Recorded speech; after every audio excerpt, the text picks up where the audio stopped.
Hello, YouTubers. Happy Thursday. Today we read Hebrews chapter 12, the race of faith. Therefore, we also, since we are surrounded by so great a cloud of witnesses, let us lay aside every weight and the sin which so easily ensnares us, and let us run with endurance the race that is set before us, looking unto Jesus, the author and finisher of our faith, who for the joy that was set before him endured the cross, despising the shame, and has sat down at the right hand of the throne of God. For consider him who endured such hostility from sinners against himself, lest you become weary and discouraged in your souls.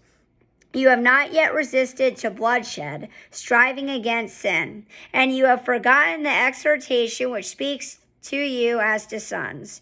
My son, do not despise the chastening of the Lord, nor be discouraged when you are rebuked by him. For whom the Lord loves, he chastens and scourges every son whom he receives. If you endure chastening, God deals with you as with sons. For what son is there whom a father does not chasten? But if you are without chastening, of which all have become partakers, then you are illegitimate and not sons. Furthermore, we have had human fathers who corrected us, and we paid them respect. Shall we not much more readily be in subjection to the Father of spirits and live?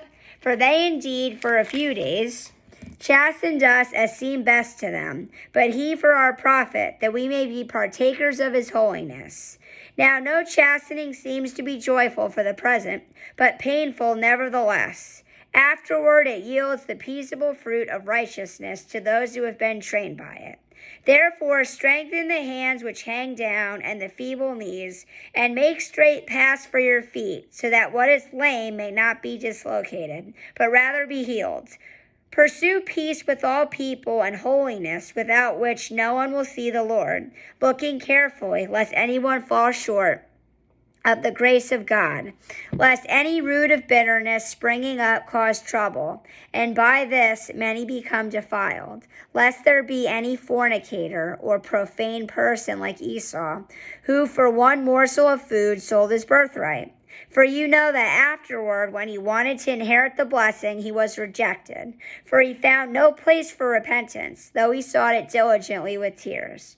For you have not come to the mountain that may be touched, and that burned with fire, and to blackness and darkness and tempest, and the sound of a trumpet, and the voice of words, so that those who heard it begged that the word should not be spoken to them any more. For they cannot endure what was commanded, and if so much as a beast touches the mountain, it shall be stoned or shot with an arrow. And so terrifying was the sight that Moses said, I am exceedingly afraid and trembling.